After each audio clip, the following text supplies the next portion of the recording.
This is Street Knowledge with Chris Graham. Welcome to the podcast, Chris Graham and Scott German. It's a Tuesday here, and ACC basketball is on our minds. Of course, Virginia tomorrow night on the road at Florida State. We'll have a live blog at 7 o'clock. Scott and I will wrap things up with a podcast after the game and all that kind of stuff, but that's down the road. We still got a lot of stuff to wrap up from the weekend and across the ACC as well. And I think, Scott, we'll start with our, yesterday we had our ACC Power Poll, and we agreed on a lot of things. We had a couple of areas where we deviated, but Virginia number one, that's easy. I think Clemson number two is pretty easy, especially after Duke loses. Was that the factor for you, Scott, when you were putting your Power Poll together? That's a non-ACC game, but Duke losing at St. John's, a team that had gone 0-11 in Big East play. Was that the determining factor for you to drop them down? Absolutely. You cannot, unless you're Wake Forest or Pittsburgh, you can't go to St. John's this year and lose. They're 0-11 in a mediocre Big East. I mean, there's no way I could put Duke ahead of Clemson after that debacle by Duke on. I mean, I would have dropped them lower if I could have, but there's not really any team that would have pressed them. But yeah, absolutely, losing at St. John's was just mind-boggling. Or maybe, it was mind-boggling. I'm not real sold on Duke anyway, but you can't go to Duke and lose. And certainly the way Clemson's found a way to win after losing Grantham. Duke deserves it. Clemson, the way Clemson found a way to win, just losing their second leading scorer. There's no way I could have put them behind Duke in that power ranking. Yeah, I'm in the same place where you are, Scott. You said that you would have dropped Duke lower. I would have dropped them lower too, but I don't see anybody, from 4 to 9 or 10 that makes me say, hey, they're better than Duke. But Duke, still. And actually, I would say even Clemson. Clemson has figured out a way to win since losing Dante Grantham. That big loss to Virginia, their first game after losing Grantham. They're 8-3 in the conference, so I'm not talking bad about Clemson at all. But I don't know. I'm not sold on them as being. I mean, they are the second best team in the ACC because everyone else is playing so mediocre right now. But I'm not as sold on Clemson as I'd like to be at this stage. They're a lock for the NCAA tournament. They're going to be a team that gets a double bye. I don't think there's any question about that at this stage. But, Duke at number 3 is kind of on shaky ground. Looking at you have Miami 4. I've got Miami 4. Then, from 5 to, say, 7, we both moved a little bit. You had NC State 5. I had Florida State 5. You had Florida State 7. I had NC State 7. We both had Louisville at 6. Now, we made these numbers up, I should point out to our listeners, before yesterday's games, before last night's game, the big Monday game. Louisville losing at home again, this time to Syracuse. And so, I don't know, I think if we were to re-vote here, we might move Louisville down another notch or two as well. They've lost, 4 of their last 5 games. And I don't really see anybody, especially after Duke, from Miami at 4 all the way down to Syracuse at 10, that makes me feel like, jumping up and down about how good they are. And yet we know that 7, 8, maybe 9 of those teams will make the tournament. And so, it's kind of a weird place right now. I think the ACC after Virginia is pretty much a scramble afterwards. What are your thoughts there?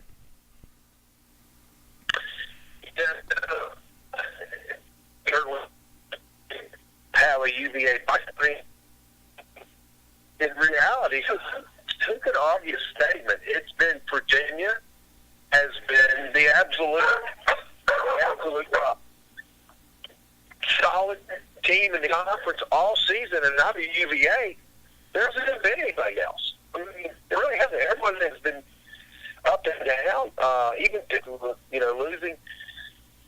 They showed that losing Saturday to St. John's. I mean, wow. I mean, other than UVA, there hasn't been that constant team that hasn't wavered at all this year. So it's kind of tough. Number 1 is a no-brainer. So now let's turn our attention to UVA-Florida State coming up tomorrow night.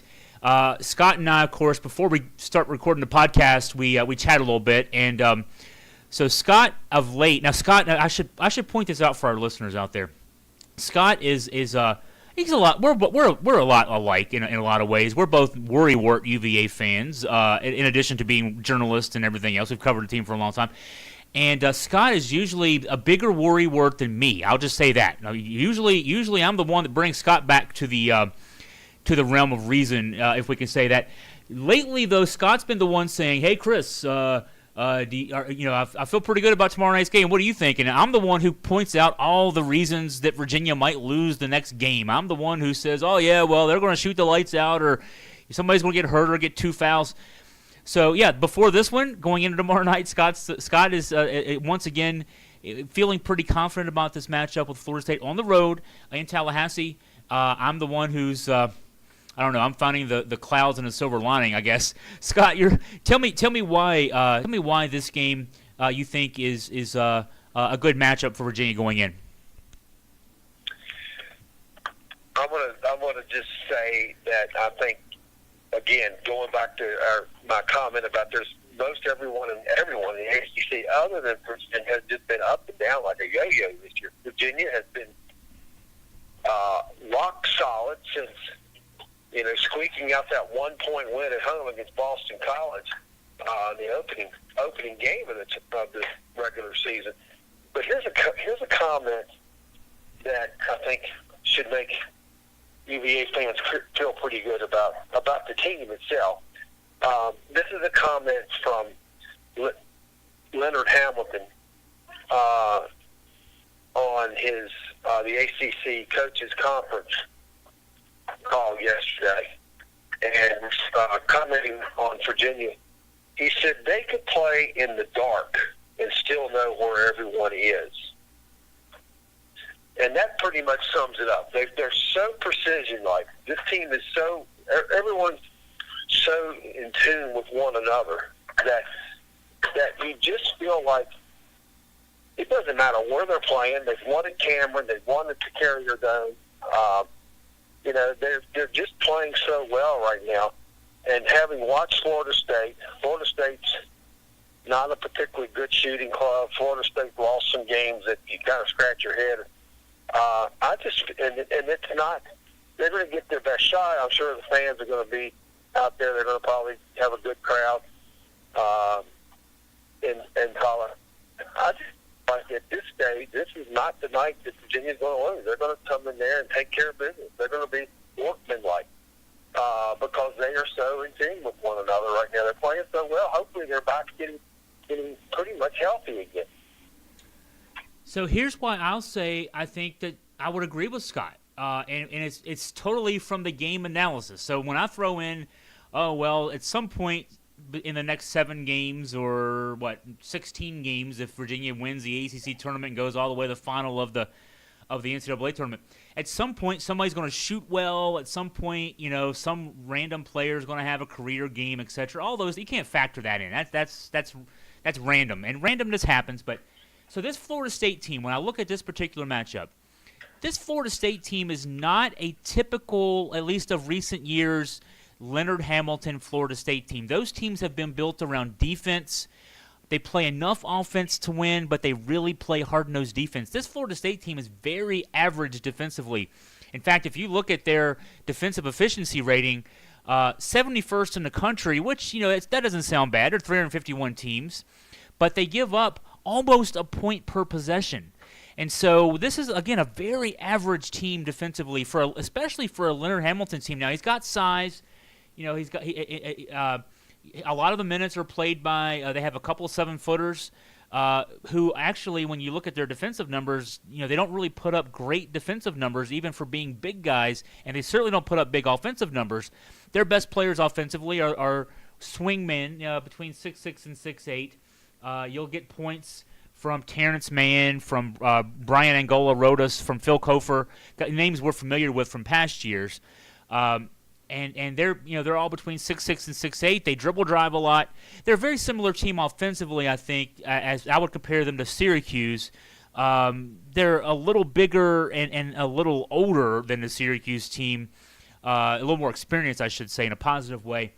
But their bigs aren't going to threaten you. And what Virginia was able to do so well against Syracuse was you might have seen some comments about this. I remember pointing out during the game when I was watching in the home office here to my wife that Virginia was doubling on the perimeter an awful lot. They never double on the perimeter. There's a lot of post-to-post doubles.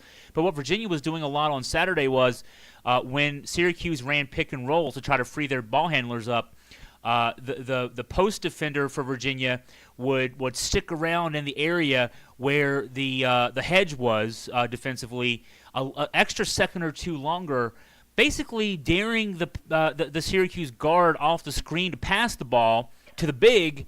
They never did it because those bigs aren't offensively minded bigs, and they clogged up the lanes. Syracuse couldn't get good shots off, and that's why they bogged down and scored 44 points. Florida State may have a similar issue. Now, they've had a few days to watch Virginia's game tape and maybe figure out some ways to space the floor differently or that kind of thing, but Florida State is on offense, very similarly constituted team as Syracuse, and so Virginia just played Syracuse and played them pretty well in the Carrier Dome. That's a good reason, I think, for Scott's optimism, is that when you look at it X's and O's wise, Virginia matches up really well with this Florida State team. That's a great reason to have confidence going into this one, Scott. Well, it is, and here's and I'm just looking at some things today, team-wise, statistically wise, thinking about 11-0 and what's gone into the fabric of UVA getting to 11-0. And I looked at some of those stats, and so far we're 11-0. We've won conference games when we haven't shot well. We've won games when we've been out-rebounded. We've won games when the opponent has shot well. You don't have to go any further back than the Louisville game, where Louisville shoots, I believe, 50% from the field. Is that right? We've found ways to win, regardless of what the statistics say. And I think a big part of that is that we lead the conference in forcing turnovers and avoiding turnovers by a percentage of number of possessions. And when you're able to do those things, I think that's just as big a part of the game as how well you control tempo, because that kind of carries the team when things aren't going well, when you're not shooting well, and when you are maybe not defending as well, like Louisville, 50%.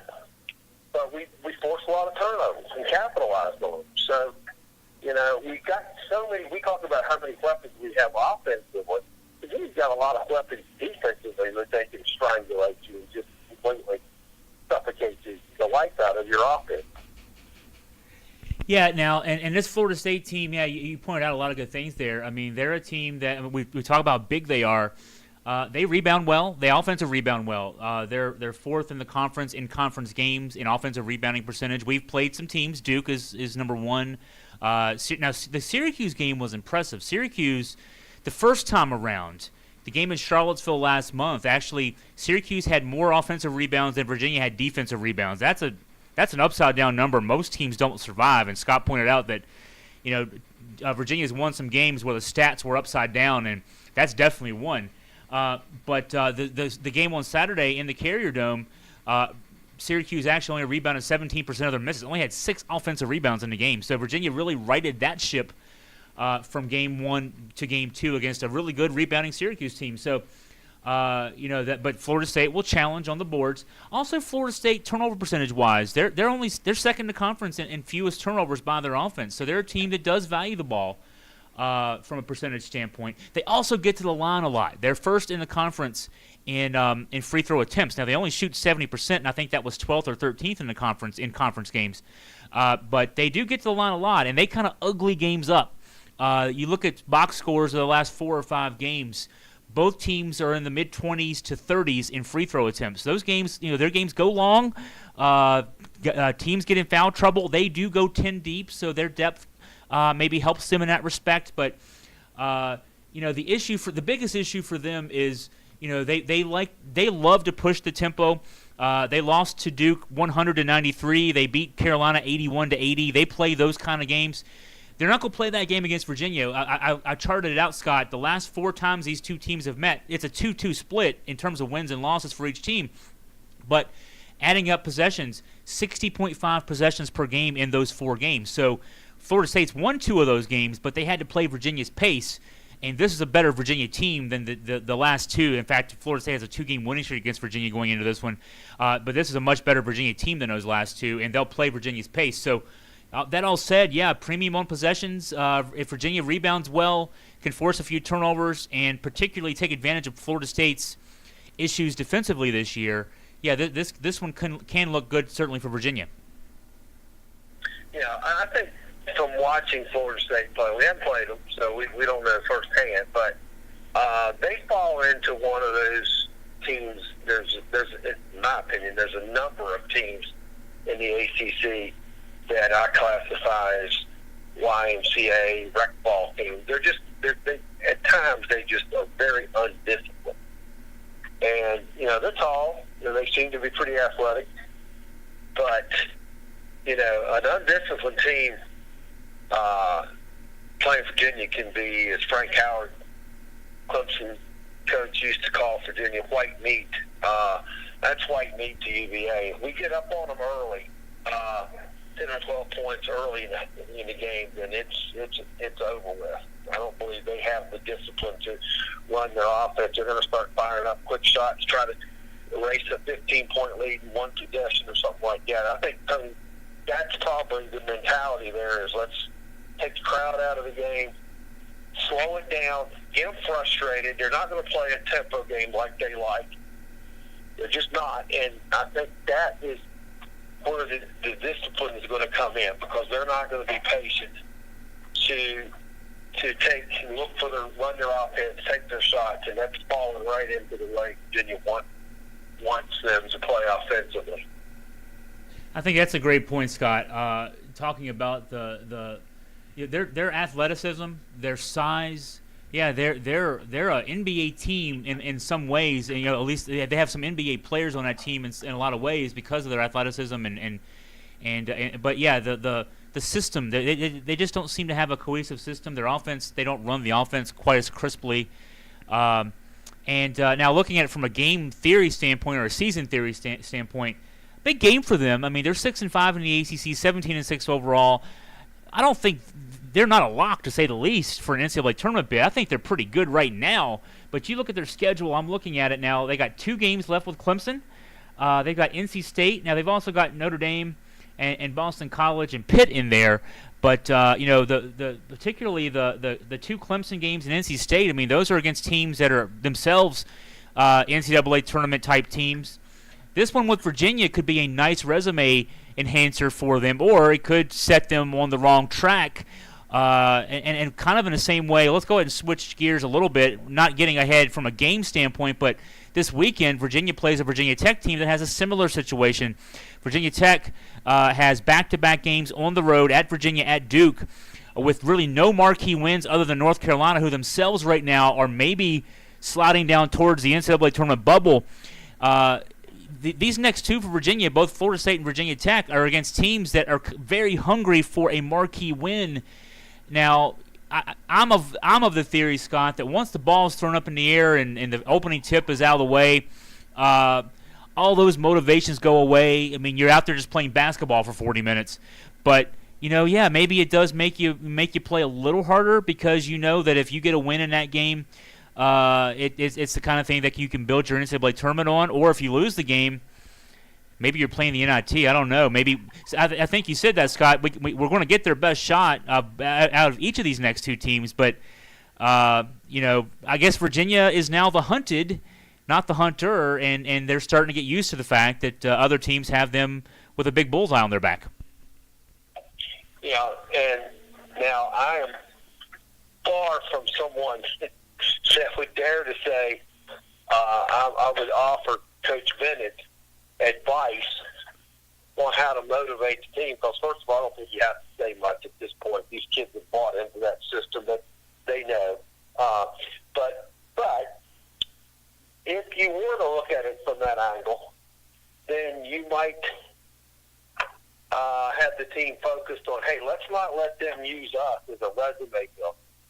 That's certainly not. You got an opportunity to really put a hurting on some of these teams down the stretch in the next couple of games, especially Florida State, Virginia Tech. Virginia Tech really doesn't have a marquee win right now. That every game Carolina loses is just taking the luster off of that win for Tech, and they're out of strength schedule. I firmly believe Tech is right on the bubble, unless they were to somehow find a way to pull an upset Saturday night in Charlottesville. So, same with Florida State tomorrow night. You don't want to, again, I'm not saying this is what Coach Bennett would do, because I don't think he needs to do a lot at this point in these players' careers to motivate them. They're just locked in on what they need to do. But me as a armchair coach, quarterback, whatever, I'd say, hey, let's not let them use us. Let's not let them beat us and use that as a resume builder towards punching their ticket into the NCAA tournament. Well, that's right, and that's that at this stage, in terms of what you have to do to motivate your team. I mean, there's a lot of things that go on behind the scenes. The practice facility at JPJ, the awesome facility they have there, and other locker rooms across the country that we're not privy to, and how teams are motivated by their coaches and all that kind of stuff. I mean, at this stage, Virginia's 22-1. They're 11-0 in the ACC. You want to go out and keep playing good basketball. You want to make sure nobody gets hurt. And you want to keep building towards middle of March when the tournament starts, the big tournament starts, the NCAA tournament starts. But you're facing these teams coming up. I mean, for Virginia, you're facing a lot of teams coming up that are looking to use you as their resume builder. This obviously these next two, Miami, a road game next week, next Tuesday night. You got Louisville in March.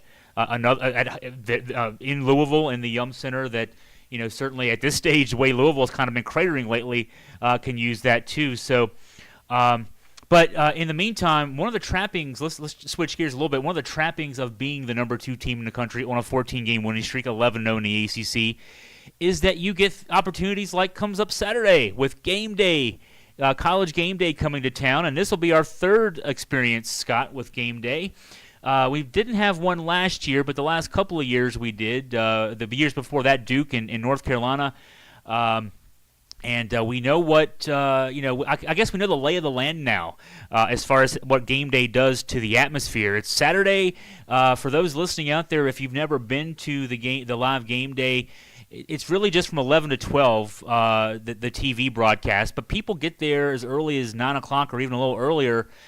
Because there are things going on in the arena, you want to get a good seat, that kind of thing, it's a lot of fluff, but it's a fun thing to be a part of. But then also it's a long day. Virginia doesn't tip off against Virginia Tech that night until 6 o'clock, and so I would like to think, Scott, that the experience the last couple of times with game day being in town has been good for Tony Bennett and the staff and the players, especially those who were around for the first couple.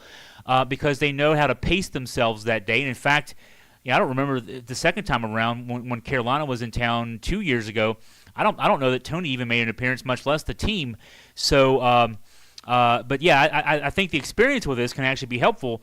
It's a fun thing to have in town, but you want to make sure that it doesn't overshadow what you need to do on the court that night. Well, and this is a little different game. And first of all, I don't believe the team's anywhere near the arena doing that. If memory serves me correct, is that right? Well, some schools play it differently. I remember now the football game day. JMU a couple years ago had the football game day in town, and they very, very memorably, that was with the previous coaching regime, Everett Withers. Withers brought a bunch of his players out for the live game day. And they lost that game to Richmond that day, and you had to wonder, was the experience of getting up and getting out there maybe a factor in fatigue, But yeah, Virginia. Now I think Tony Bennett himself appeared on the game day the first time when Duke was in town. I'm not sure if anybody appeared live in the venue for the Carolina game back in 2016. So yeah, I'm sure they might be around. They might be back there in the practice facility, but I don't remember in 2016 particularly that there were any players anywhere nearby there. No, I'm sure. I'm almost confident that there wasn't. They're probably going about their normal routine. That's something you wouldn't want to do, to upset that apple cart, so to speak. The big difference in this game, the two previous game days, we had a huge game against Duke, undefeated, I believe we were. Duke was highly ranked as well. Then we had a North Carolina game against Carolina. They were, pretty highly ranked. We were probably marginally favorites. I mean, we're going to be significantly favored in that game Saturday night against Tech, probably in 14, 15-point range. So a little different atmosphere maybe there because of the uncertainty about whether we were going to win is maybe not going to be there, although probably should, because again, it's getting late in the season and the sand is running through the proverbial hourglass from teams like Tech that they need a big statement win, and they're going to give us as good a shot as they can. So it's fun. It's fun for the fans. Good publicity for the school, but I don't really think it really has all that big of an effect on the team. Yeah, not on the team, on the fan base, certainly. We know that it's a fun day for the fans. It's a long day for the fans, too, though. You can tip off that night. Now, I mentioned that, folks will be getting there 9 o'clock or earlier for an 11 to 12 o'clock broadcast. If you're there, and, of course, you've never been there before, it's pretty much, it's a live TV show. You can't really hear very well when you're in the arena. You cheer when they tell you to cheer. There's a lot of people sitting right behind the TV crew to make good visuals. Scott and I usually sit on the other side so we can see the same thing that the TV crowd is watching, and we just see it from a different perspective. But then that ends at 12 o'clock. It usually ends with, in fact, it always ends with a UVA kid making a half-court shot to win free tuition. That's no pressure on the kid this year, but the first two have each won free tuition with a half-court shot. But then you got to kind of ramp back down as a fan, not again as a player, but as a fan. You leave at 12 and they come back at 6. ESPN comes back at 6. They do a 15-minute pregame show, so the tip-off won't be until after 6:15. So, yeah, it's a long day. I mean, that game will end about 8:15, 8:20.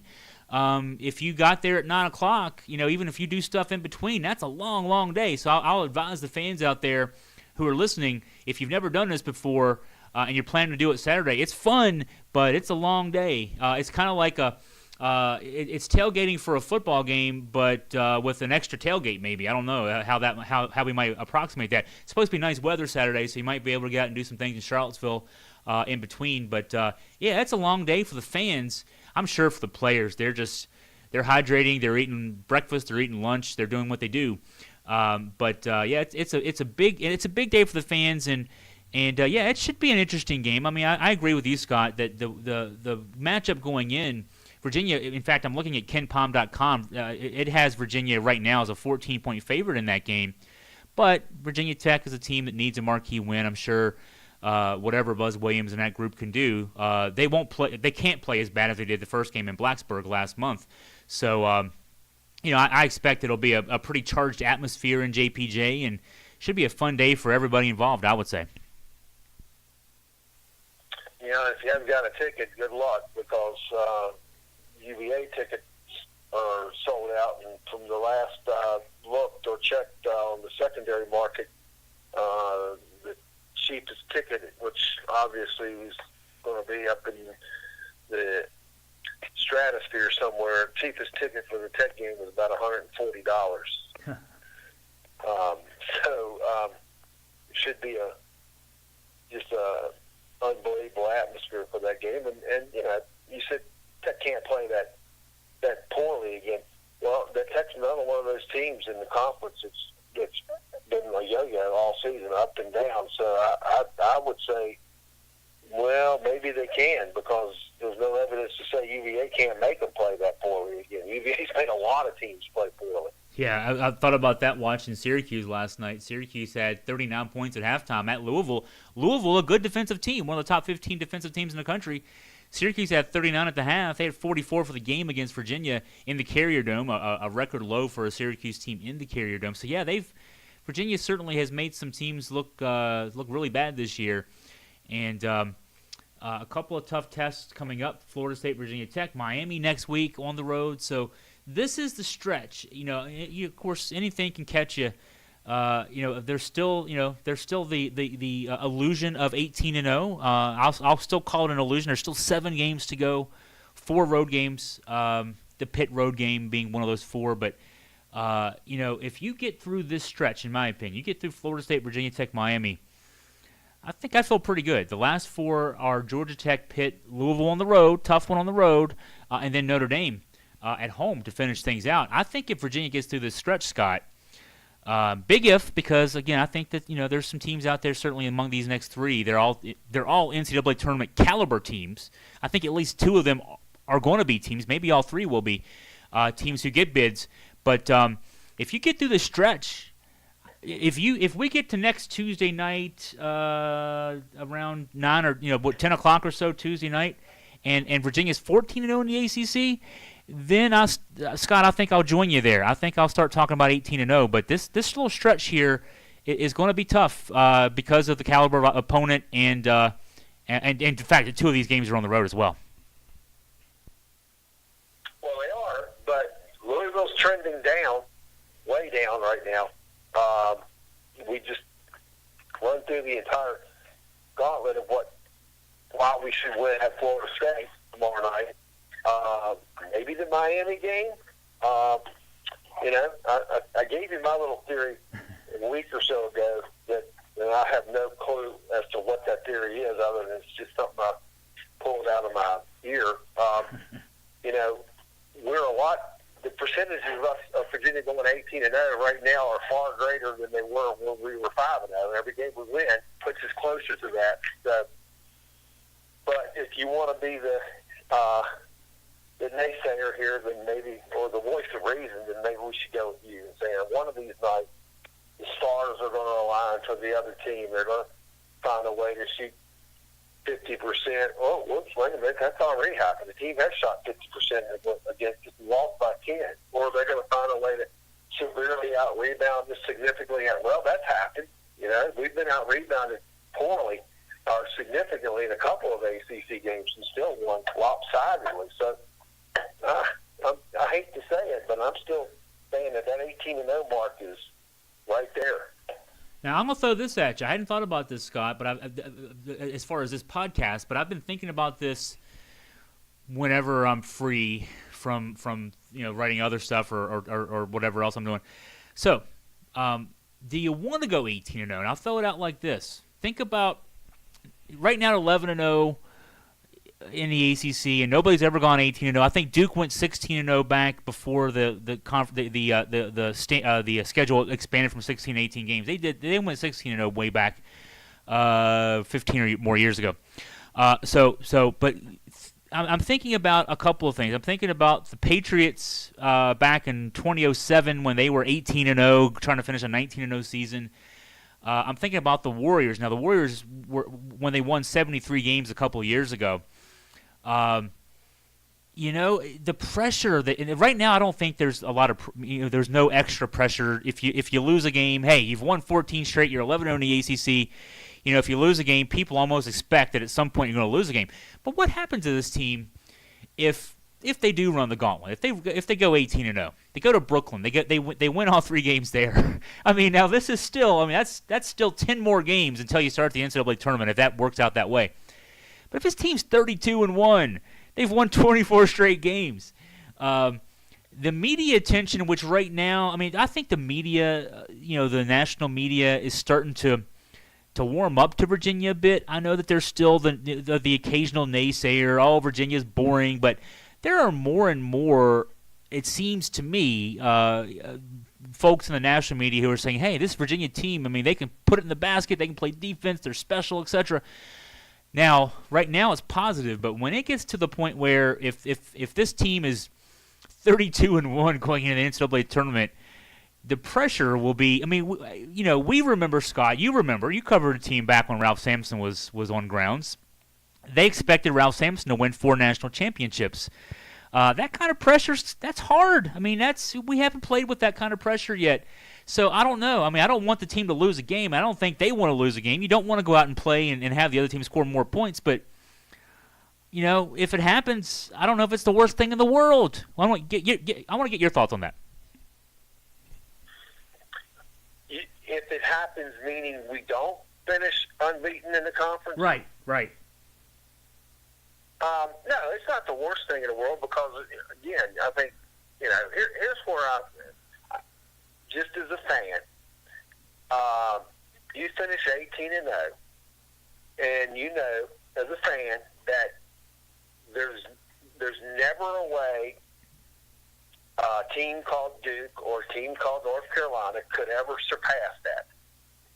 They could never say they were the first team to go perfect in the conference. To me, that's the pride factor. There might be a year down the road that a team duplicates it and goes 18-0, but there'll never be another team to surpass that. That's a record that Virginia will always hold.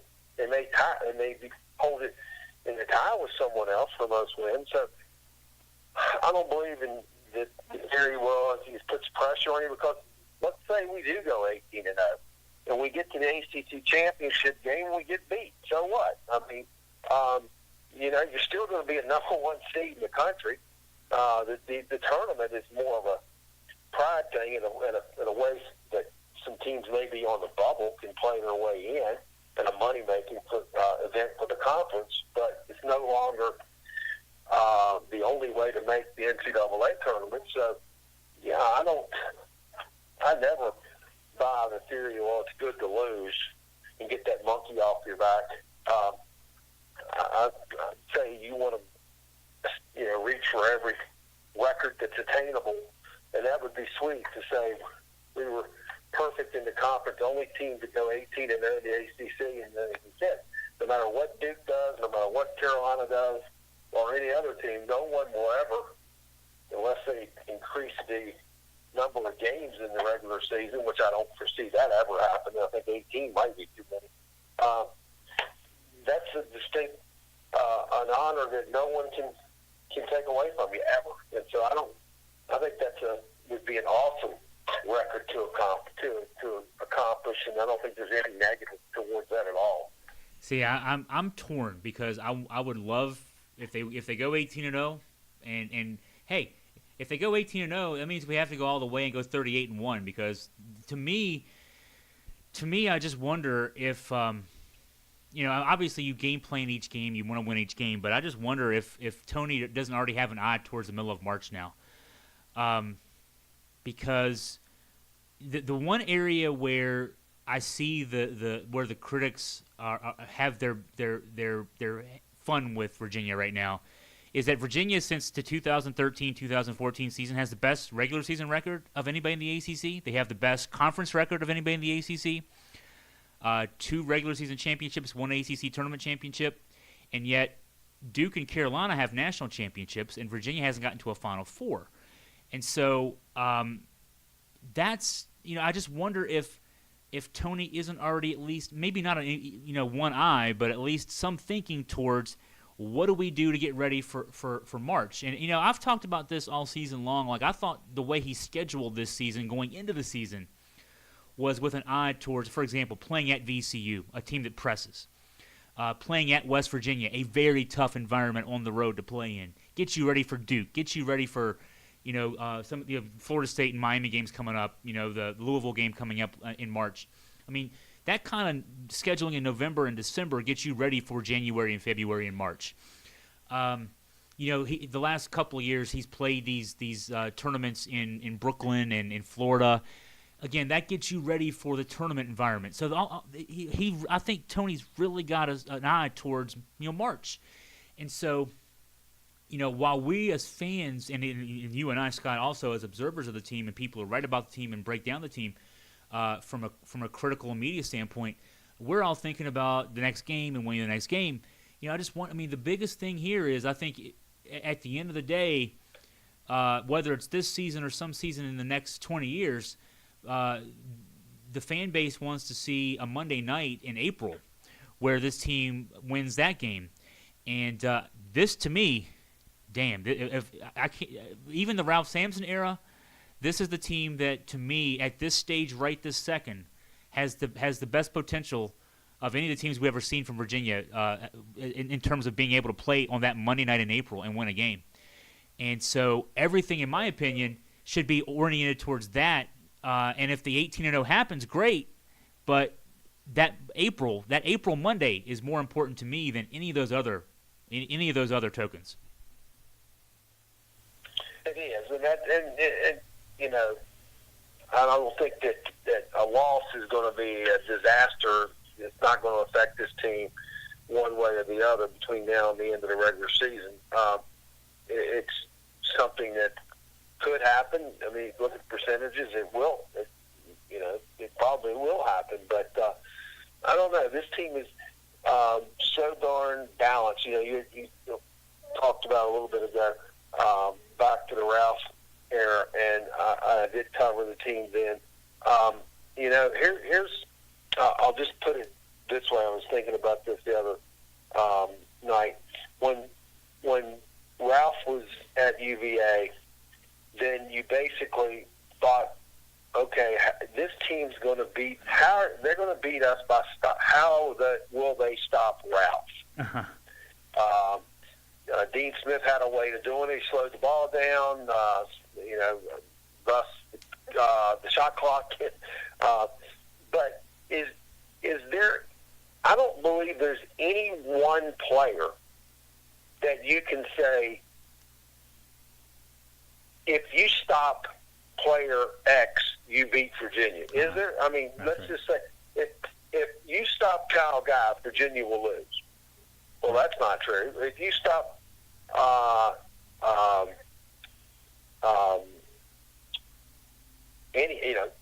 Ty Jerome, I mean, he's had games he scored 4 points. I mean, when there's no one player that an opponent can focus on to stop and clamp down on and gives them a reasonable chance of beating us. This team is so well balanced that we've had guys score 0 points.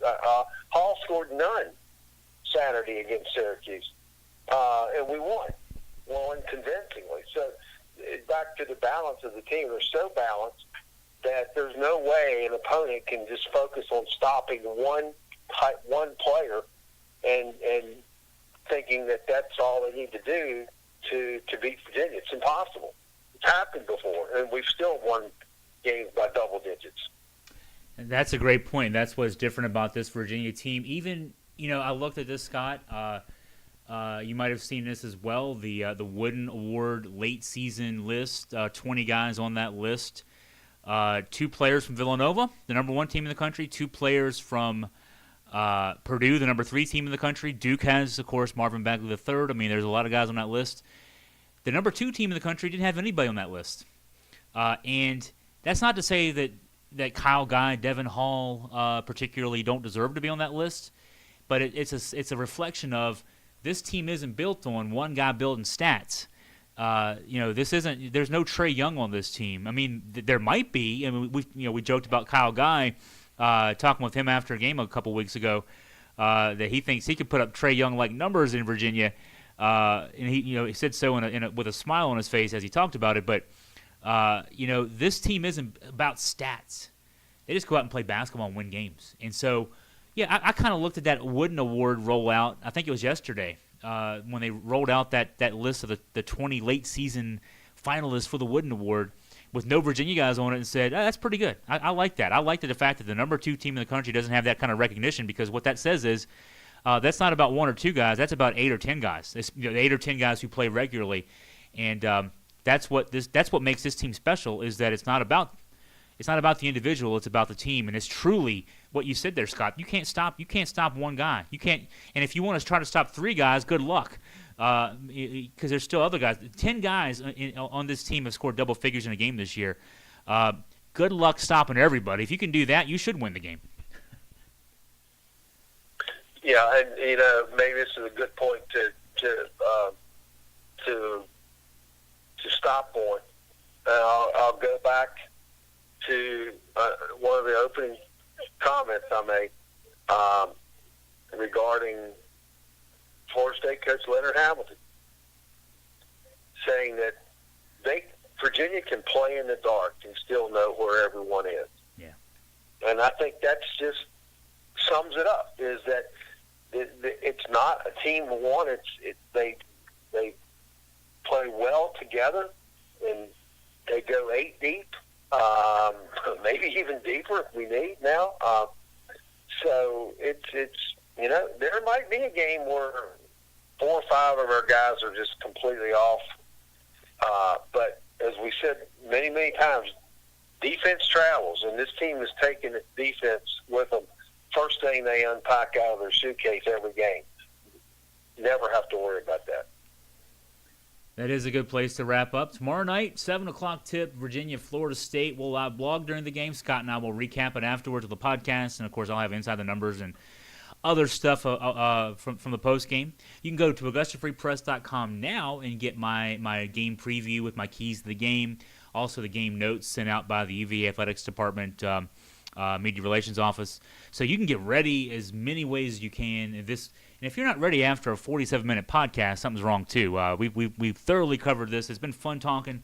So tomorrow night and then Saturday, where we have a day of UVA basketball with game day and then the Virginia Tech game. So a lot of fun stuff coming up for Virginia basketball fans, and we get to help bring it to you.